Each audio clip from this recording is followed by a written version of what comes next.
Boys. Hello. We're back for another episode. We got Xavier back in the house. Round of applause for Xavier, everybody. Hello there. Yes. Ooh, friend of the show, our good friend, big Doctor Who expert. Yes. I like being Boys here. He also likes the obscure things that we don't know about. Oh yeah, that's one of my talents. Obscure things. One of the ways I proved to Aiden that I was a Whovian way back at the beginning of last year was I quoted the time speech from this episode from memory because I know it from memory. Not the whole thing, just the time bit, which is Give us a taste. Well, okay, wait. Here we go. Ready? Most people assume that time is a linear progression from cause to effect, but actually, fuck, I forgot now. Most people assume that time is a linear progression from cause to effect, but actually, from a non-subjective... Lineal. Oh. No, non-linear, non-subjective viewpoint?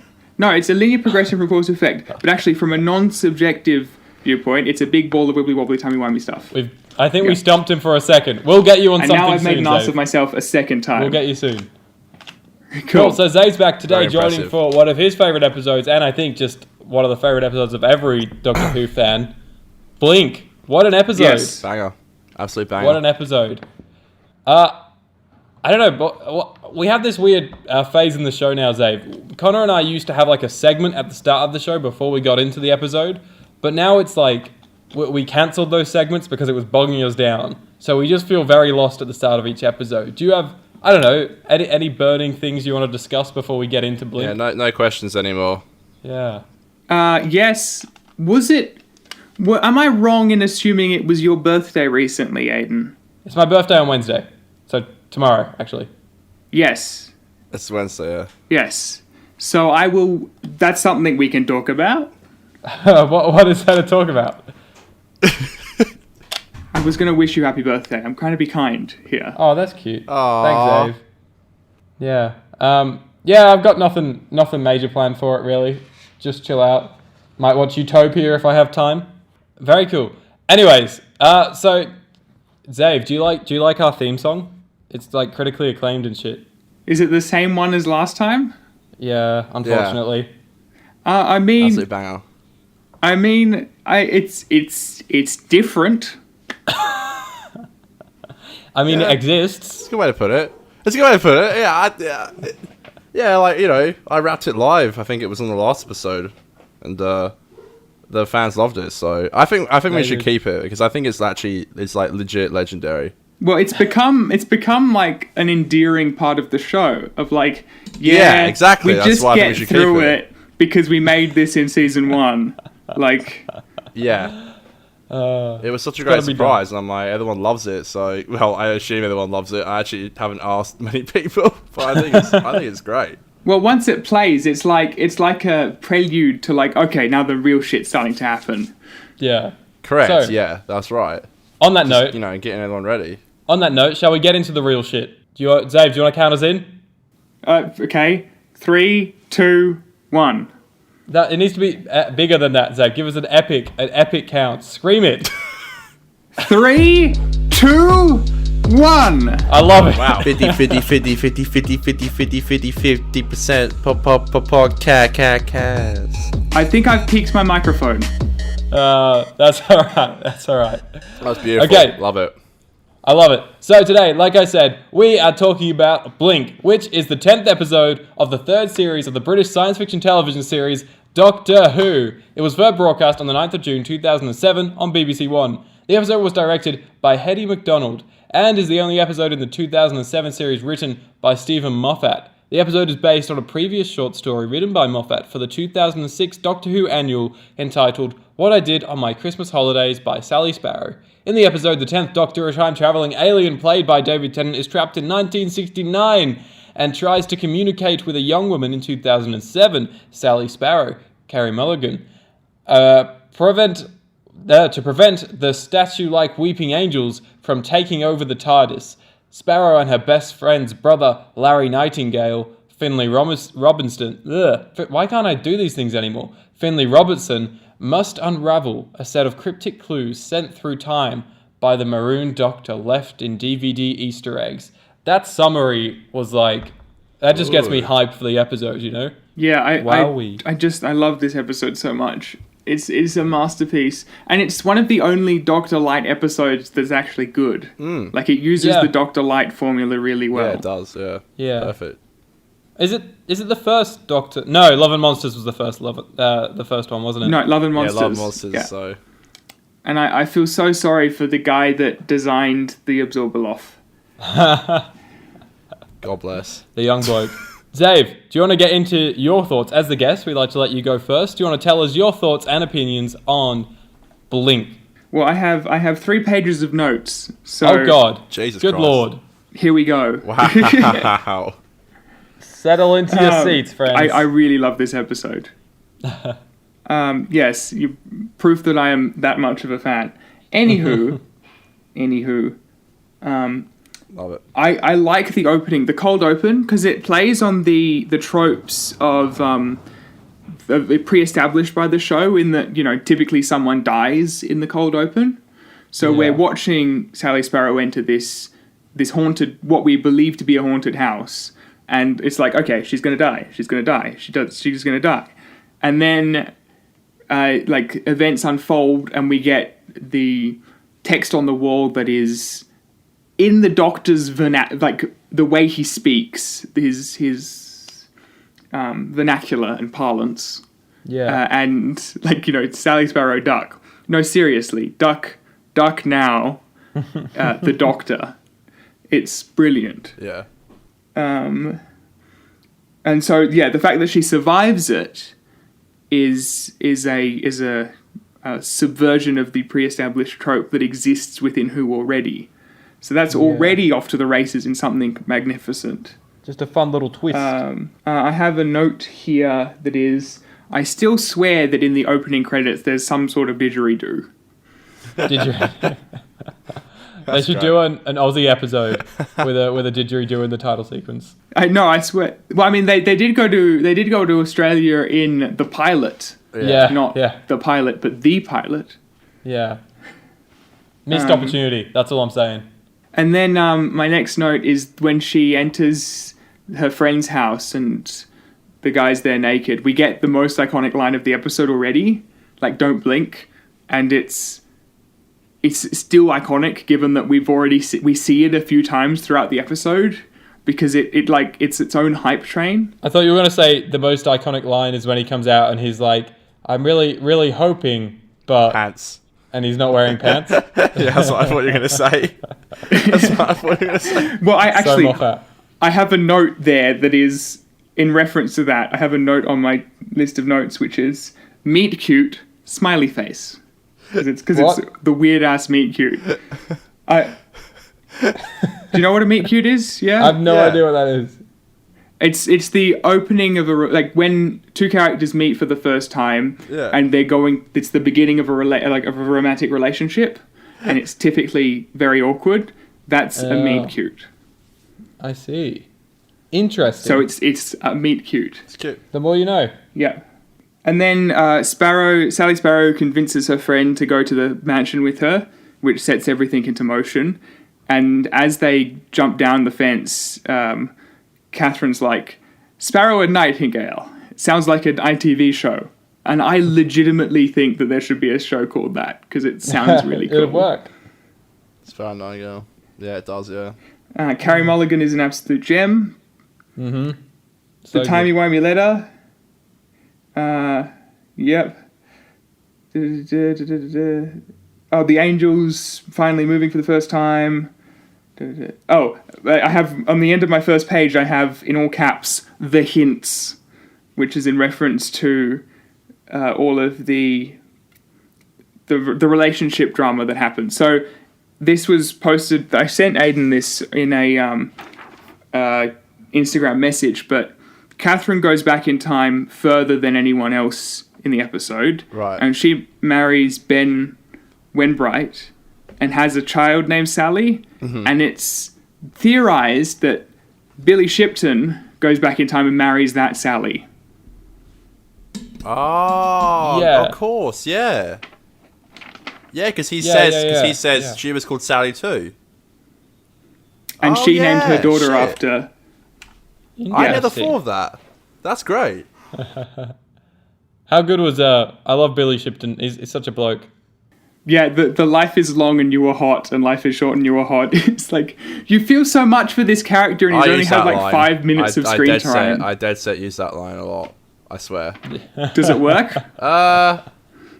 Kinda. I use it on Tinder a lot when they ask me why I'm on Tinder. I just say life is short and you are hot, and it kind of works. It's a gut like Moffat's getting a man going, you know.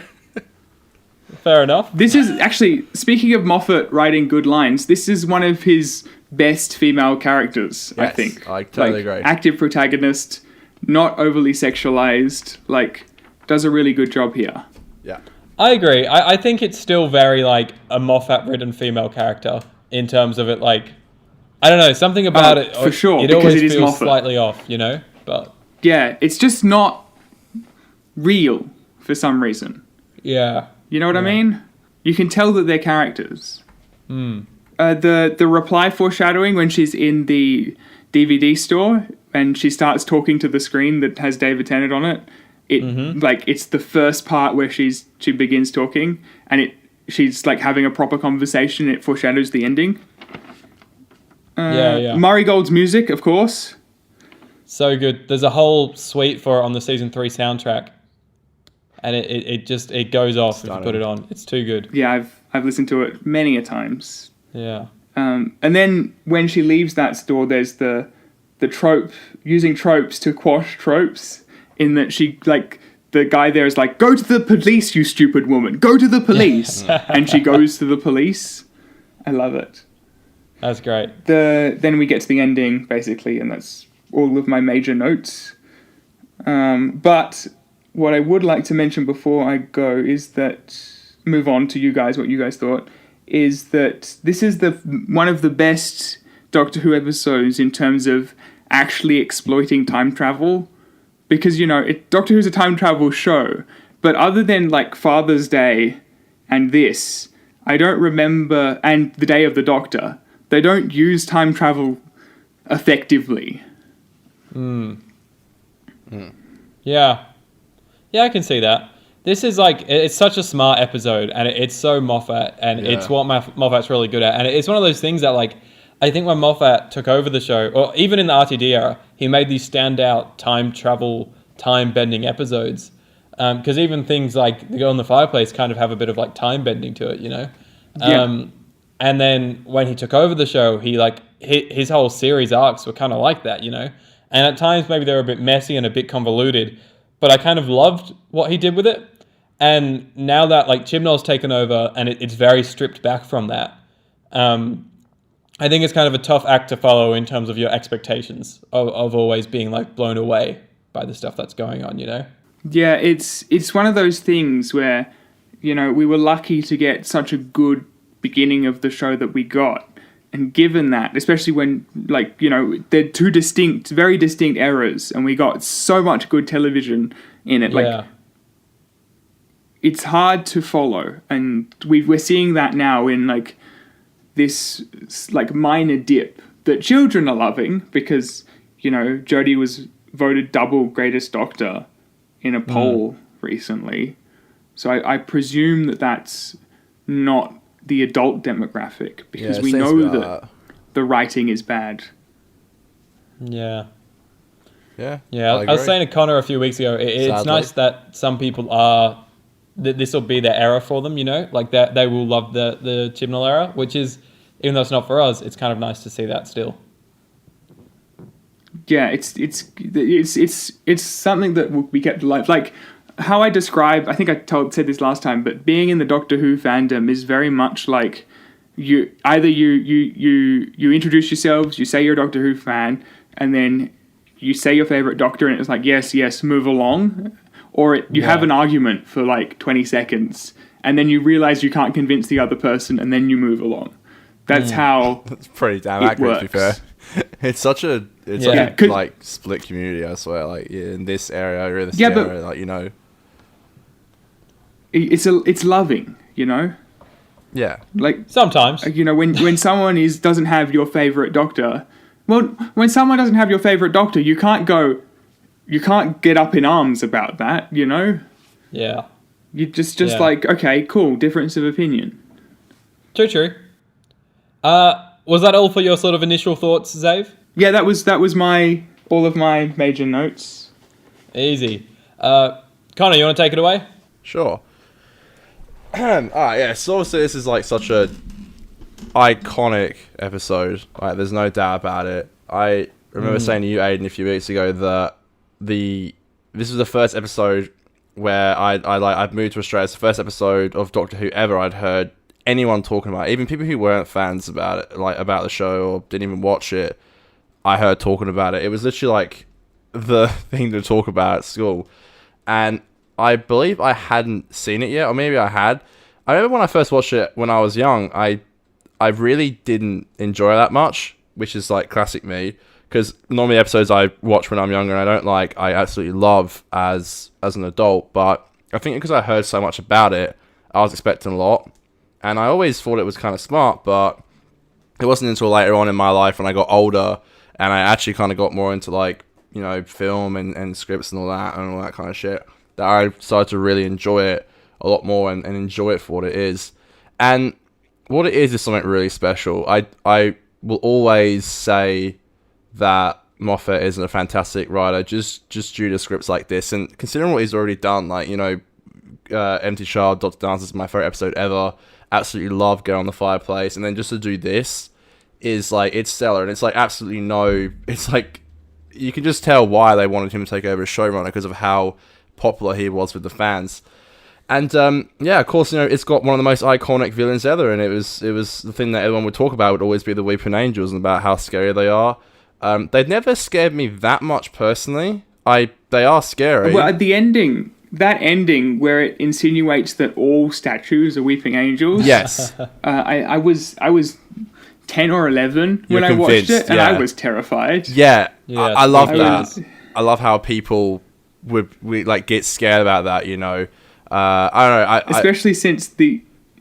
Sorry, Yeah, no, sorry go to on. butt in. That's okay. That's But all right. Especially since the origin of the Weeping Angel was a statue that Moffat saw in a graveyard, and he never saw Yeah. it again after the first time he saw it. That's creepy. That just gives me chills. That is creepy. Yeah, they are fantastic villains. I don't think personally they're used very well after this, but I think this is like enough for me. I think they're such a smart villain. It's such a smart episode. Like, from a script wise, it's clever, it's smart, it's got likable characters. It's a really hard thing to do to try and convince an audience that these are the characters you're going to be with this week and you're going to enjoy it. And like you said, Zave, like, they use the whole Dr. Light episode in such a smart and clever way, better than anyone's ever done, and I don't think anyone do a better job after this either. The smartness of the backwards time travel, when you know, characters disappear, it all connects into the story. Like, you get the phone call from the hospital, you get the person at the door knocking with all the photos and the letters. Yeah, the same Clever. rain, man. Literally, the same rain. Literally the same rain. So clever, smart, and just enjoyable. The machine that goes ding. Yeah, literally. I love that. I like The first time. 1973. First time we get one of those. Literally, yeah, first time, yeah. Gets done again in Day of the Doctor, I noticed. Oh god, it's just it's really really good. And again, the way it just utilizes the Doctor not being there, which again, it was just a thing that I didn't really mess with when I was a kid, but now it's such an enjoyment. And then just the horror elements, and then it's just like the cherry on top is just the scene at the end of the house with the written script, obviously the transcript of what Sally's going to say, and then the Doctor reading it. You can get technical about how the Doctor knew how long she'd be talking or how fast she could talk. You know, you can get technical about how it probably wouldn't work technically, but either way, you can let it all go.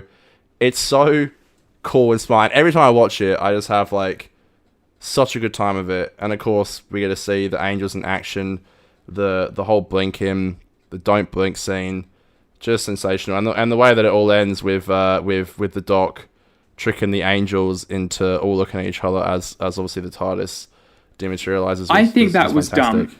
Oh, really? Okay. I have one grievance with the episode. Please, go on. Which is that if they were moving the box around, if they were to be misplaced by, I don't know, however, one head distance, What, they'd see each other? They wouldn't be looking at each other, Right. and it would cause the end of the episode. Like, that would it. Like, I reckon you could have pulled that off, that they got stuck there and had some sustained shots of just them stuck in their thing, and have Sally and her soon-to-be boyfriend teleport with the TARDIS, Right. and then jump cut to a year later, because you don't need to know what happens to them after that, you know, but just That's a have good them go point. with the TARDIS.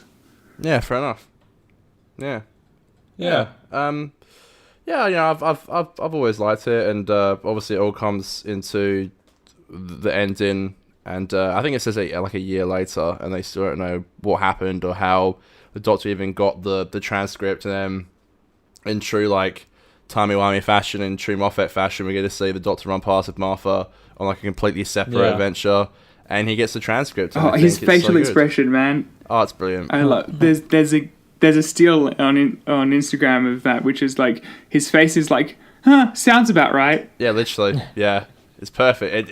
I was it really always is waiting such for a great episode. I was always waiting for the lizard episode they were talking about. Like, 3 things in a lizard. Right. Yeah. No, 4. It's 4 things. 4. Yeah, sorry. 4. I know because I made a note that was incorrect, so I scratched it out and put 4. But yeah, no, it's 4. It's 4 things. Well, 4 things in a lizard. I love that line. Yeah, So good. I always thought it would tie as well. That is what it is. And yeah, of course, we get the ending with all the statues, and you get the Don't Blink speech again, and it really is a stellar episode. I've always wanted to show one of my best friends who's... It kind of started off as a bit of a gag in primary school about me loving Doctor Who and him hating it, despite him not ever really watching it. But it's still continuing on to this day. And I say to him so much, and he's not against it. He'll do it at one point. But I always say to him, I was like, at one point, we're going to watch Blink. Because I think... Yeah. It's a weird episode to show for Doctor Who, because it's not really the Doctor's hardly in it, but it's so good. I understand that. Yeah. So the best episode of Star Trek for someone to watch Star Trek is The Inner Light, and that's hardly a Star Trek episode. It's just Picard going through someone else's lifetime, but it's a brilliant premise example of what the show can bring to the table. And Blink is exactly that, but for Doctor Who. Yeah, totally. Yeah, true. Totally. Yeah. I also love how... one more note. I also love how the DVD that they have is the like one valid ticket to the travel in the TARDIS, and it lights up gold. Yes. Like, is Marcellus Wallace looking for it? I don't know. I do love the list good. of 17 DVDs. I think that was a great little plot thing. So, yeah, How they there's all an turn Easter out egg to be on the Sally's. Blu-ray where you can find all the just the scenes of the Doctor talking. I remember I did it Really? when I was a kid. Yeah. It's like an Easter egg on the actual Blu-ray where all the scenes of the Doctor play without Sally in it. It's pretty cool. That's sick. Cool. You'll be able to find out do online. That's sick, yes. With your Blu-ray. Yeah, actually, how did they record that? That must have been a really interesting Yeah, That's true. challenge from a filmic perspective. yeah, that's true. Yeah. Yep, that's me. Yep, Unless that's they true. blue screened it and they had him just there reading it out and then repeating it. Easy. Well, I don't have too much more to add to the table other than that, but a few things. All right. Firstly, as always, my notes are like so scrambled and all over the place. But firstly, I'm going to start at the end. That the climax scene in the house, like the third act, they're doing it and all the revelations are coming out as they're reading the transcript and stuff like that, or writing the transcript rather. And then they do the whole like, you're not looking at the statue. Neither are you. And then they turn and it's like, dun, dun, dun, dun, dun, dun, dun. That fucking scene there haunted me. And you get that close up of the weeping angel with its fangs out. That shit scared me for like years. Man. Yeah, that's brilliant. Then they It's so good. foreshadowed that as well, because later on they have him blink, and they have the close up on his eyes as he blinks, and they have that sting as it goes blink, and they had that with Yeah, that's great. Billy earlier, and then he teleports back in time. But like you're piecing this together in your brain and correlating it and being like, okay, well we're going to lose him now because he's blinked, but no, the weeping angel's just in front of him. Yeah. Love it. No, So good. it's only really a short sequence, the climax of this episode, when old mate gets backed against the wall and Sally's looking for the TARDIS. It is actually a relatively short sequence, but like it's so effective. And they get to the TARDIS, and then they see the angels pointing at the light, and it starts to flicker. That is like, as a kid, man. I They're think all like, the true climax of the episode is the Doctor's speech, because it is Doctor Who, of course. And then Yeah, I from there, guess we're so. just fodder until we end the episode. It's good fodder, not bad, but it's like, okay, they're going to solve it now because the Doctor's given that to them. that piece, yeah. My only other like major point, because like I said, I agree with what you guys have said. I think everyone knows this episode so well. The character work is phenomenal. The score, like we said, is amazing. I think in particular production design, even though the production design kind of goes into what my last point is, in terms of how this episode looks and feels, can be so summed up by that line that Sally Sparrow says at the start, and I can't think of it word for word right now, and it's killing me. But what does she say? Paraphrase This is it? going to drive me insane. Paraphrase When it. she's like, it's beautiful for sad people or something. I love old things. They make me sad. What's so good about being sad? It's happy for deep people. That's Yeah. Oh, that's lovely. That's such a lovely... Thanks, Moffat. Yeah. It's a very I'm lovely going back quote. through my notes. And this quote, I think, so accurately sums up this episode, because it's so like, it's shot. It looks old, the way it's shot, and the way it has the production design is all sort of old, and they're not. It's very ever grounded, glamorous locations. Even like the gravestones are a little bit deteriorated. Everything about it has this kind of old, rundown feel. Well, there's a whole sequence in a garage. Like, Yeah, and I love the feel of it, like the rundown house, which has been used 3 times in the show, Shit. is amazing, and I'm just such a big fan of that. okay, just quickly before we get onto behind the scenes, Yeah, I was going back through my notes, and there's a line that the Doctor says when he was talking to Sally before he ever met Sally for the first time in his timeline and the last time in Sally's timeline, where he's like, everything happens out of order. It was like it causes some problems, especially at weddings. I'm rubbish at weddings, specifically my own. So he had been married before, which is something that we just gloss over. yeah, true. Very That's Doctor Who Moffat. for you. That is very literally Moffat. so Moffat. I just That is love. so true. I said it a few He weeks loves ago, weddings. and I'll say it again. You can always tell when Moffat's writing, and it's like even in an RTD episode, Moffat is one of the only writers who doesn't seem like he's just writing an RTD episode. It fits naturally into the RTD era, but it still has like this Moffat flavor to it, which I think a lot of writers don't have. Yeah, that's a great way to They put just it. like transform Well- into the RTD type episode. Moffat's flavor is very much akin to J.J. Abrams in that he's just like, mystery box, mystery box, mystery box. Do you want more mysteries? Here's more mysteries. And we're Yeah. not going to solve them because I ran out of time. Yippee-ki-yay. Anyway, we should get on to behind the scenes facts. Dave, are you the host of this show or something? No, I didn't think so. So we're going to move on to I thought it Australia's was my show. favourite segment. Didn't we establish last episode it was my show? No. Did Don't we? take this away from me. It's all I've got. Let's move on to Australia's favourite segment. It's behind the scenes. Wait, what? We're having to go for the week. Oh, that's what I meant. Fuck. Oh. Oh That no. goes first. I got it wrong. We can Fuck. cut this out, guys. Don't worry. No, we'll keep it in. It's all natural. It's part of the show. It's time for Australia's favourite segment. It's Goof of the Week.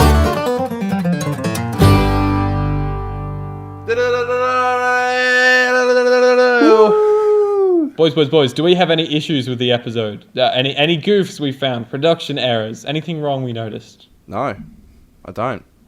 I have one for next week, but not this week. Okay. Anything from Xav? I did notice something wrong. I forgot what it was. It was it was in relation to the Billy scenes in the car Okay, well, park. you ever think about that? was- I noticed one, Yeah. and it's something that's always jarred me, and I think I know why it is. It's just when what's Nightingale called? I can't remember her first name. Catherine. Kathy. When Kathy's looking like she's peeking through the door whilst Sally is at the front door talking to the grandson or whatever. The shots from behind the door and the front of the door, she's stood kind of different in them. So when it cuts between those two exact shots, it's always just quite jarring. Like she's a different amount into the door, if you know what I mean. Yeah. Right. So that always threw me off. It's a small little continuity thing, but it's nothing crazy. Have you thought of what that one was, Dave? I think it was something similar, but I think it was in relation to the cars. So when Sally comes back to find him and the box is gone, the cars had shifted or something. It was something like that. I see. That whole garage scene is great, by the way. And when the shutter door is open and the wind just like howls through, that's great. Ah, perfect. I love it. What did we think of the slow-mo zoom onto the eyes? I like the frame rate. I mean, I was told a long time ago in my high school film studies class, never, ever, ever, ever, under any circumstances whatsoever, use a zoom. And so I've always had an aversion to zooms. Right. Yeah, I think that's why I said That last being week said, about the frame rate. It's off. I feel like because you're Yeah. supposed to shoot in a different frame rate if you're doing slow mo. It's obviously like in a post they've just gone fuck it and done it in slow mo. And it's just frame rate's not right. Well, for being shot in slow mo. I don't know if this was actually in slow-mo. It just came out like that when I said it because my mouth runs amok sometimes. I think it's just like a slow zoom in. I don't think there's actually a difference in frame rate. Oh yeah, shit. But it is cool. Yeah. I don't know. It's like wrong, but it's cool. It's cool, and it's very cheesy and very Doctor Who. Best way to put it. I must say, though, I just watched, as of last night, after I watched Blink, I watched The Untouchables, and they have some very good uses of zooming on characters in that film. Interesting.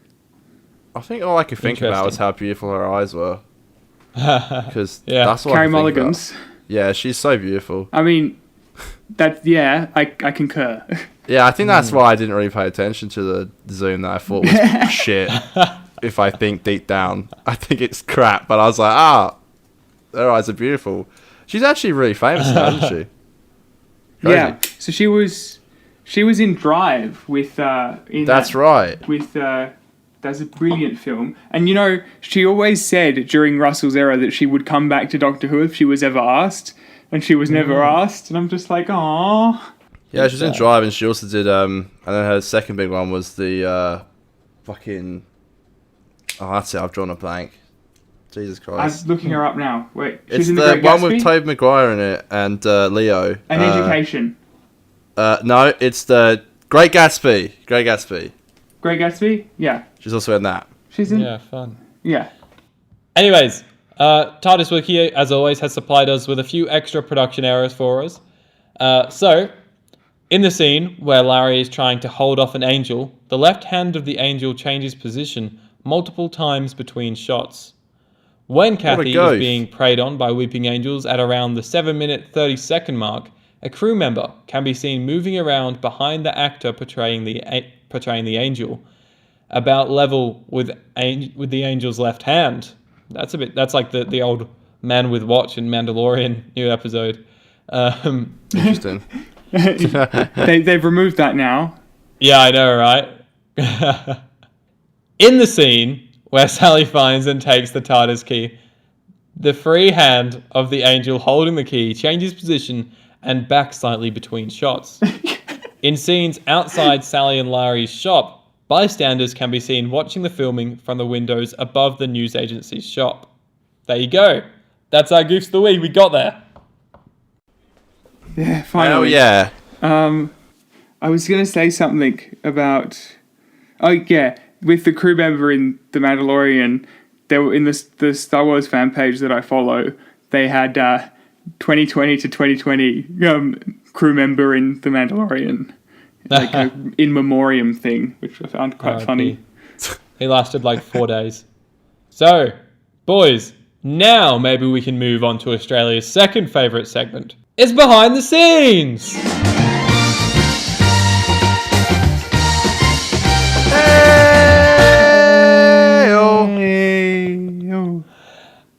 What a time to be alive. So as we know, this was written off of Steven Moffat's short story in the 2006 annual, which had the Ninth Doctor in it. So that's a little fun thing. Interesting. Yeah, that's like a little interesting little thing. I feel like Moffat, like he has a lot of inspiration before he writes scripts, I think. Like you were saying with the angel being something that he saw a long time ago. I know even down to like the wooden creature in the Doctor, the Widow, and the Wardrobe. I remember him saying as a kid he woke up in the middle of the night and he saw that, which is just like just kind of cool, you know, that he has all this inspiration. Well, Russell's also very particular with what he puts in. Like Human Nature and Family of Blood was a novel with the Seventh Doctor, and so was Dalek. So he knows his stuff. Yeah. Look, there's not that much behind the scenes goss from this episode, to be honest. It's all very basic. There's not much goss, especially considering like it's not your usual cast. So there's not that much goss behind that sort of aspect to it. All I can tell you is that when they were making it, they were quite aware that this is some of the most beautiful visuals they'd ever had on the show. And I totally agree, especially watching it on the HD Blu-rays. This episode is remastered beautifully. It looked very good. I just like to talk about some personal headcanon I have, seeing as we have the time. So, go on, yeah. Like, in Doctor Who, of course, Freema Agyeman plays Martha Jones, who's training to be a doctor. And in the new series that came out recently, New Amsterdam, she plays a doctor who is from England. So my headcanon is it's the same character, they just changed their names because, like, why not? It's like when Jodie played that doctor in a TV show before she did Doctor Who. Same character. And Pete. Gotta be. Capaldi. Yes, he did, didn't he? Yeah, of course. Same character. Yeah. Oh man. When he played the Who Doctor in Where Was He? Of course he did. Yeah. That was my question. That was one of my questions. That's my question. Time. Yeah. Yeah. Surprised I knew that. To be fair. Very fun. Very fun. I was going to say, actually, when I was going to say my notes, I forgot to say, when I first watched this episode, at my old house, I remember I watched it in the theatre room when it first came out, and I had a couple of friends over, or maybe it was just like my sister or something, but I watched it with a couple of people, maybe a couple of years older than me or under, I don't know, around my age, and afterwards we went and sat out in the kitchen, and the kitchen stools would like face into the kitchen, but then behind us were like just like a bunch of glass windows, and so at nighttime those windows would just kind of be blacked out because it would just be going out into like the night of the garden. And I remember just like sat there at the kitchen counter being like, oh fuck, do I turn around and look at the angels? I don't know. And I just remember absolutely shitting myself.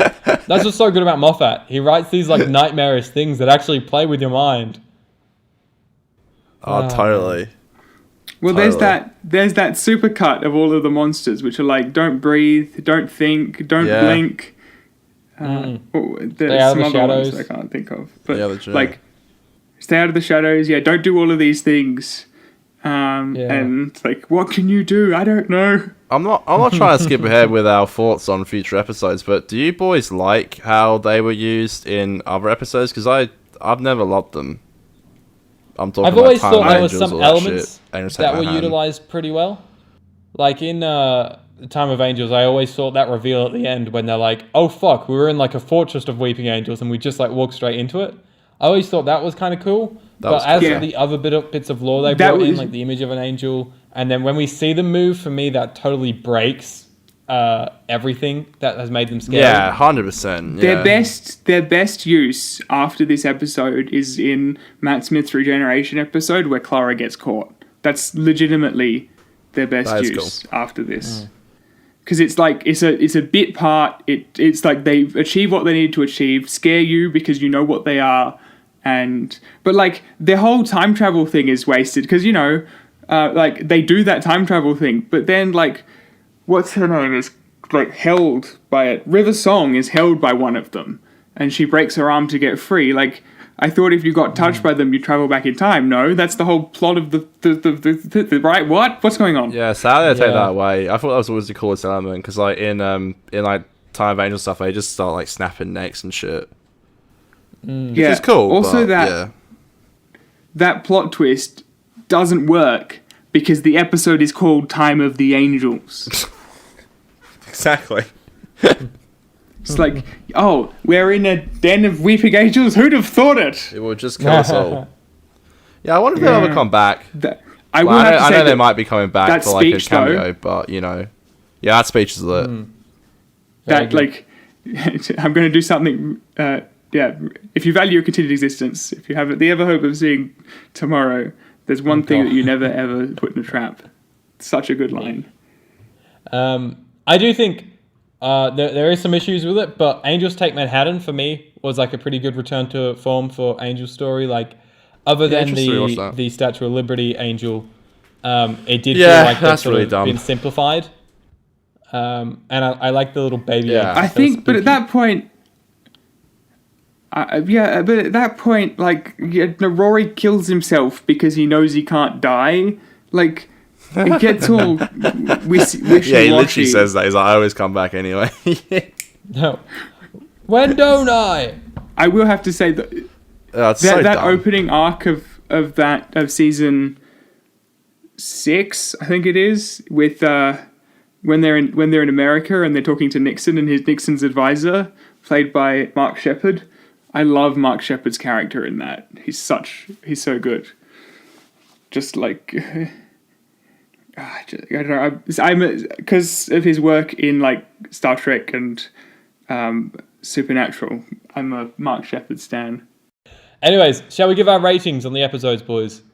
On the episode, Dave, you first, my friend. You guys go first. I went first last time. It's tradition for the guests to go first.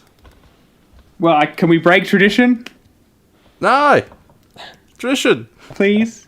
Okay, fine. I know, because I feel like we have the same score, so don't worry. Yeah, well, again, because I have you've given me the immense joy of myself being able to choose which episode I want. Yeah, exactly. I've chosen the one that I like. So next season, I'm going to choose one that I hate, well, marginally hate, so that my answer will not be the same. Because this is, to me, a well-deserved 100% 10 out of 10. Yeah. Da, da, da. Yeah, I've got to agree. I knew you were going to say 10. I got to say 10 as well, because like it's my first one since Empty Child, another Moffat episode, obviously. But I think it deserves it. I really do. It's a real masterpiece when it comes to Doctor Who. I want to look back on us reviewing all these, Aiden, and look back at all the ones I gave 10 and being like, that deserves it. And I think if I didn't give it a 10, I would regret it. So yeah, I give Blink a 10. Boom. Wow, let's give it a round of applause for 2 10s. Woo! Blink. We love you. I think my viewing is slightly hindered just from the amount of times I've watched it as a kid, which is something that I hate to admit because it's not like an actual criticism of the episode. But like, I can't say I watched it and was like fully enthralled throughout the entirety of its runtime.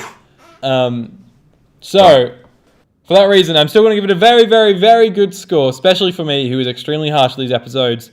I'm going to drop it a 9. A fat 9. Hey, 9!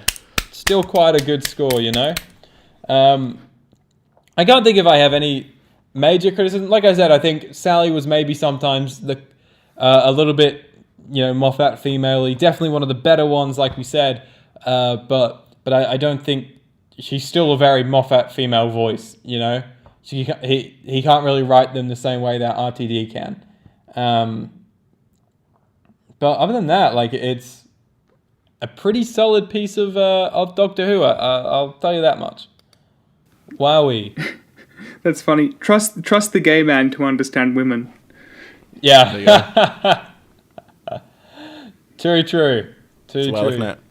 Anyways, boys, anything else for this week's episode? I just think that it's amazing. One of the notes that I have at the bottom of my sheet is amazing. So highlighted and like underlined 3 times Yeah, I because agree. it's that good.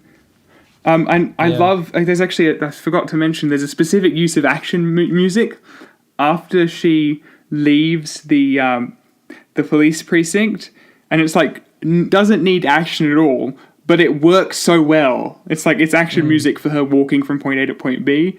And how does it work? I don't know. It just does. Yeah, I agree. Yeah, I can see that. Love it. I think that's it. I think we did it. We pushed on through the crazy lag that always permits, which is amazing. But we got there. We need to had start some doing fun these on times. Zoom, Aiden. That's what I'm saying. Yeah, I think so, especially when we have an extra guest. I love it. Okay, Xavier, thanks so much for joining us today. Once again, thanks for pushing pleasure through to the be lag. Thanks for joining us. It's great to hear your thoughts on the episode. It's been good. Cool. Cool. Wow, it's so like such Is an that it? anticlimactic ending. Yeah, I know. We need something a little bit more jovial. Should we redo that? Okay. Let's scratch that. Xavier, it's been such a pleasure to have you on the show, mate. Have you enjoyed it? Thank you for joining us. I love being here. I'm happy to be back. I presume I'll return again because if not, I Yes. will send you into the time vortex. Oh no! I don't know. I have a sonic screwdriver now. Hey! I hear it. That's good. Missed that sound. That's Yes. good. Connor, any last things from you today? No. Just wants to get it over with. All right. Yep. All right. That's it. Cool. It was great being here. Yep. Cool. Amazing. God I love bless how everyone. Zabe wraps up our show for us. He is the host. Remember that. Connor, Thanks, though. shall we sing out the song? I don't Yes, know, Zabe. David. You can attempt to. Let's do it! Let's do it. Alright. And a 1, and a 2, and a skilly diddly do. It's Ada. It's so off. I'm I'm the only one singing. And Connor's podcast. Doing Doctor Who reviews. Doing Doctor Who reviews. What is this I was lag? legit singing for like 5 seconds by myself. That's how bad lag is.